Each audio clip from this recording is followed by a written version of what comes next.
Okay, so after we met in Kroger's and you asked, why don't you do a little writing? What'd you say in there? Yes, to write I an can't hear you outline. hardly. Yes, to write out like an outline Yeah, about the outline. And purpose what and did the I direction. say? No, no, no, no, No, no. no, no, Mm-hmm. no, no. Right. By inspiration, like in Kroger's. And Mm-hmm. then we talked about when was the last time there was a conversation. Well, I won't go into that. I That's think you too just did. boring. Okay, so anyway, yeah, no notes. But as I was sitting there getting ready to come up here today, or I was on my way, I knew I would be on my way. This thought came to mind, and I thought you might like this. And the thought came to mind because it was like what I believed could be, might be, what came to mind as being an intent of, say, the heart that we might both agree on with your background and your experience and your profession and what you've done, and I think it reads you too, for what the intent that we both have is. Mm-hmm. And to state that intent, might be a good thing. So yes. Like if it's the first video, what's their purpose? What are they doing this for? Exactly. Well, right. There's an intent. And of course, this is just off the top of my head, it just came to me to write this down. Good. And then I thought, yeah, Bob will like this. He'll kind of agree. I was guessing, but here it is. So I wrote down, as like you see, topic here. Oh, yeah. And then I wrote that here because I wanted to ask you about what you did like this. Oh, okay. Yeah. Okay, so our heart's intent is to be an aid, a vehicle, rather than being people that can convince people of anything, or that we're going to tell them the way it is. Because people have to discover stuff on their own, right? It's the only real learning. Yes, the only real learning. They have to see it and understand it for themselves. And the best that we could ever do, maybe it seems to me, is to hope and believe in the heart that. So then you're being genuine, and you're maybe a vehicle, or like a tool, or like an aid, or like a help that might say things that register then, tomorrow, 5 or 10 years from now. We don't know. But it's our best attempt to be like an aid, a vehicle, like a mediator between what would be great for people to understand, like a higher, above, that which is maybe more powerful than the humans. And certainly anyone that says it because they're saying it and they mean they're not and something else is. And a person can possibly, could be a vehicle of that, or an aid from that to another person that doesn't understand us or gets it from us, but, hey, look, let me show you, let me do my best to show you something I think might help you, rather than we're helping them and we're the answer people. So anyway, that was the idea, meaning as a vehicle, like a mediator between this above and them. Yes. Maybe, hopefully, but that's the intent anyway. Or a counselor, or even like a negotiator, because like negotiating between this and them, being like a medium in between, with listening to them and letting the best feedback come out of us for that higher thing that could help them. Yes. So that's what I wrote. That as a counselor or a negotiator, or negotiating as a navigator, like yes. in life. Yes, a guide. Yes. Yeah, like a guide. But then here's how things start. Well, anyway, there's a verse that goes line upon line, precept upon precept. Have you ever heard that? No. It's a verse. It's a Bible verse. It's out of the Bible. And it's like speaking of progressive or learning or growing. Yeah. Line upon line, precept upon precept. And precept, meaning like principle or rule or a governing wisdom like thing. Yeah. precept. So it's not like words in a line that you have to understand each word and know this word, line, like read a line. But line in this context means more to me like precept, because it is line upon line, precept upon precept. So the word precept should go along with the word line, which makes the line mean a little bit more than just a line like a sentence, Right. because it's more like what a precept is, and a precept is a principle. It's not a line. Mm-hmm. Anyway, Yeah. there's that verse, and their principles governing from above is representing that which is on high, of that which is higher, on high, as in high heavens, like anyway. So love's truth, degraded. So the idea too then, what struck me was that people are so reliant on words, and words have definitions. And to me, what I was seeing after having wrote that first thing about the intent was that words will degrade this higher value because they have definitions, Yes. and those definitions and those words are worldly learned words. Yes. With definitions that are worldly functional, which then degrades that higher above thing. Yes, I understand. So then it just went from this to like love's truth for degraded, brought down, decimated, destroyed, denigrated by the idea that we're to know something by knowledge, to know words, like the definition of words, will then denigrate, decimate, bring down that wisdom into nothing but another worldly, word by word definition, worldly defined thing, which kind of ruined it. Denigrate, bring down, lowering, debasing wisdom's understanding. Mm-hmm.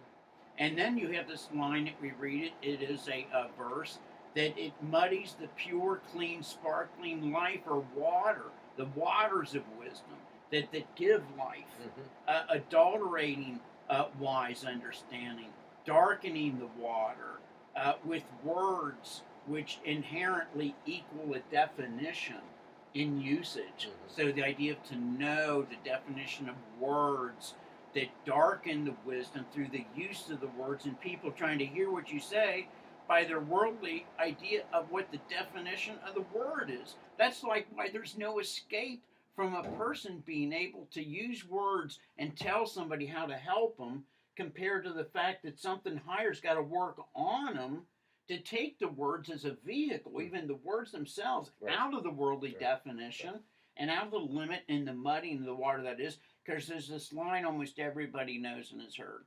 It's called, "Now I see through a glass darkly." That's like a famous Bible verse. Now, in this life, I see through a glass darkly, like muddied water, and it's unclear and not pure. With the idea of later, I will see it as it is, or I will see him, Christ, as he is. Mm-hmm. But now in the flesh, in the world, I see through a glass darkly. I understand. Yeah. So, anyway, it was just in recognition of this usage of words to try to do anything of value, and you can't. Here's what I think the result of this is: you can't expect to help somebody with words.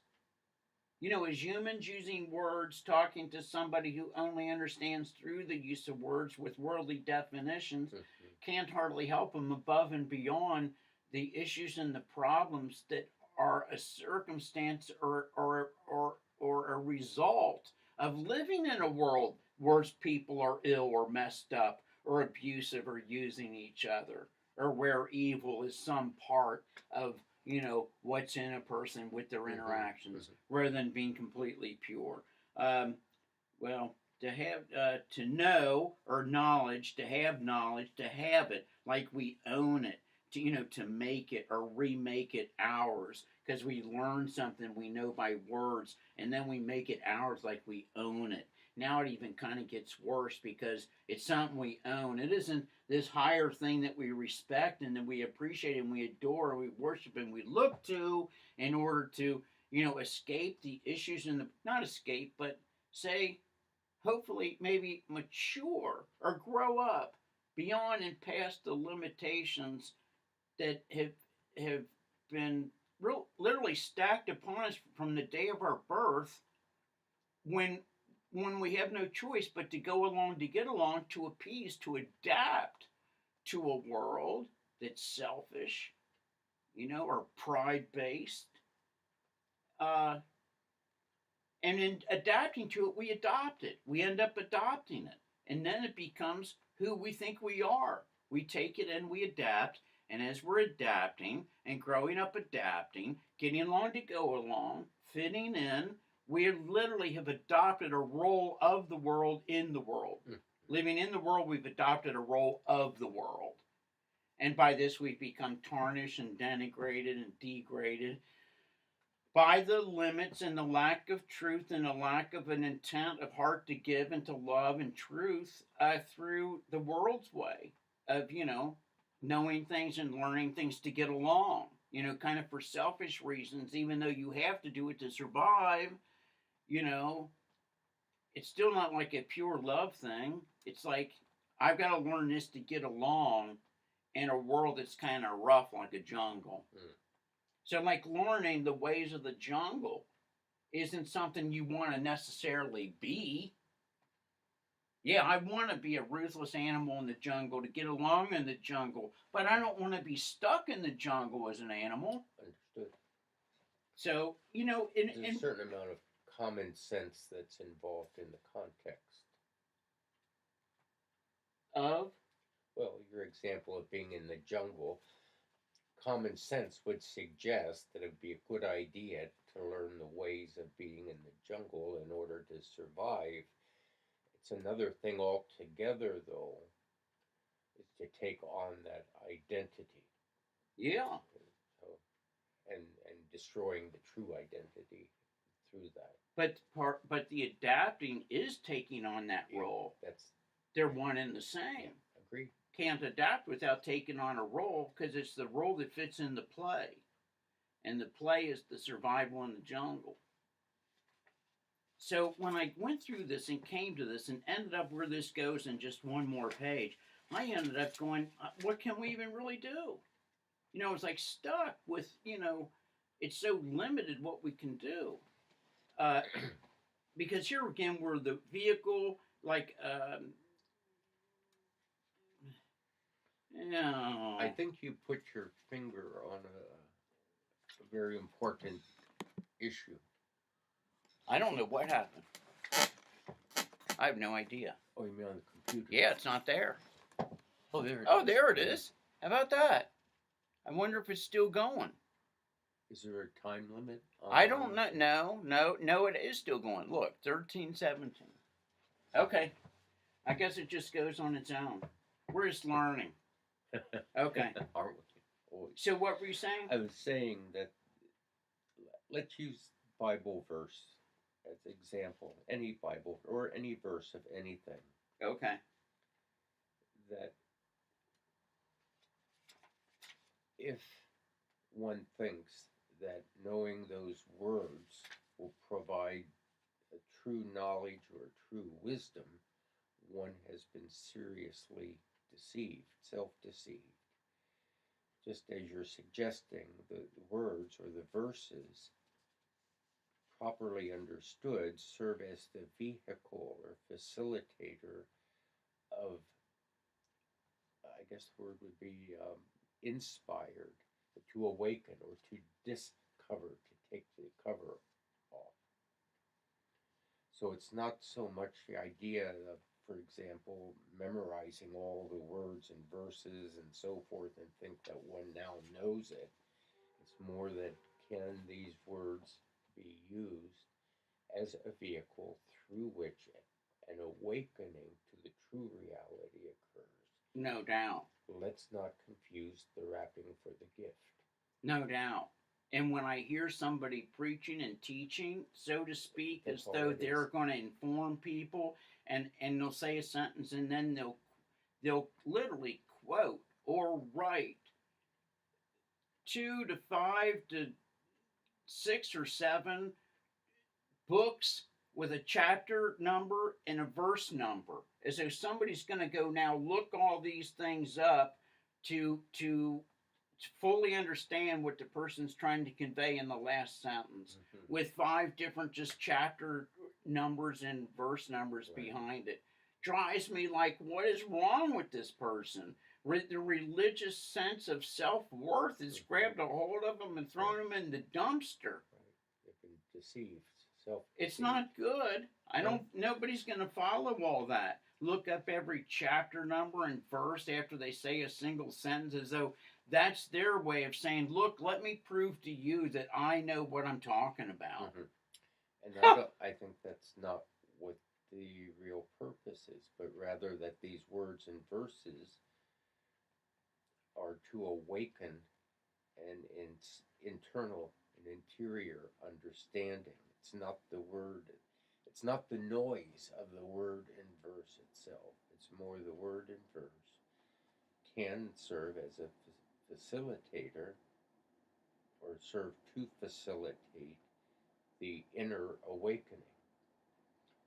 The hearer of the verse, though, does need to be in I think, a state of readiness in order for that awakening to occur. Well, that's true too. You say these words to, well, like you said, like someone who just spouts off all the words, just a lot of noise, unless the hearer is in a state of readiness to use those words and verses to have the awakening. Is that what you were getting at? Well, yeah, it's like that. Yeah, it's another way of saying it. Yeah, in a way, it's. I don't think we can be anything but almost limited by words. It's just gross conformity again. Pretty much. And then to believe that you know the words and what somebody's talking about because you know the definitions of the words they're using. Well, therein lies the reality that a know-it-all will ultimately render himself a fool.